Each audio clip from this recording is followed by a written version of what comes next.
Hey guys खुलुमबाय आंनि मिनि ब्लग फार्स्टआव ओमफ्राय दा जों हाबा जानो थांगासिनो दं आरो बाजैजों रायलायना मिनिगासिनो दं एकदम बाजैया बिराद जकर जकर खोथा रायलायबाय दं ओमफ्राय सानैजों जों केमेरा नायै माने मिनिलायबाय दं आरो बाजैजों आंजों ओमफ्राय न'निफ्राय आं ब्लग लाजिया आं गारियावसो लाबाय बावदोंमोन माने आं गारियावसो लाबाय बेखायनो ब्लगखौ ओमफ्राय नोंसोरो नायलांबाय थाबानो जाबाय ब्लग लांनायखौनो जों थांना लाथ'नांगोन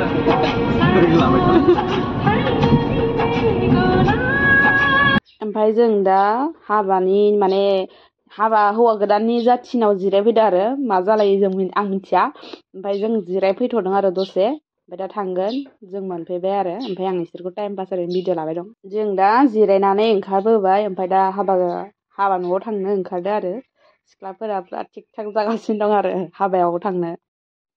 बे सासेया हिन्जाव गोदाननि बिनानाव जायो ओमफ्राय पियास खालारा बिब' असे ओमफ्राय नैबेयो लोगो ओमफ्राय बिनानाव असे ओमफ्राय आंनि लोगोनिनो बिनानावनि हाबा आरो ओमफ्राय बे हाबाया गगामुग मरियाम केम्पआव जादों आरो जाय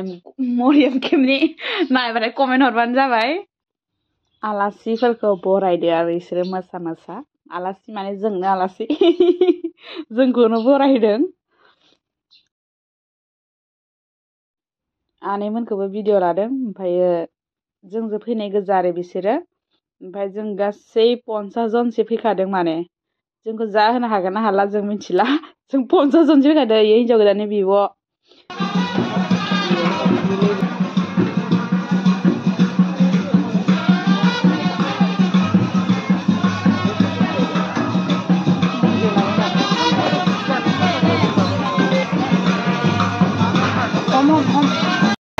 Come video call.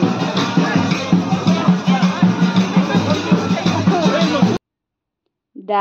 हाबा दानबाय दं बै हिन्जाव गोदाननि बिफाया दिनै समजाना होलांसिगोन आरो बेनि फारसेनो खोथा होजोंहाय सावरायबाय दङ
हिन्जाव गोदानखौ गारना थांसिगोन नालाय हिन्जाव गोदाना गाबदो इनो हिन्जाव गोदाना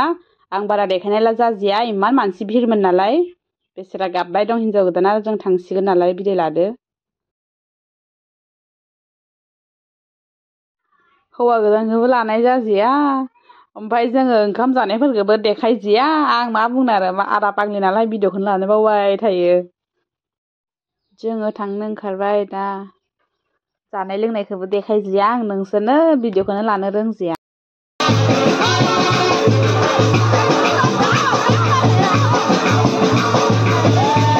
जों दा न'आव थांनो थाखाय ओंखारबोबाय जाय आंनि फेसबुकखौ नायदों फल' खालाम जाय आंनि इउटुबखौ नायदों साबसक्राइब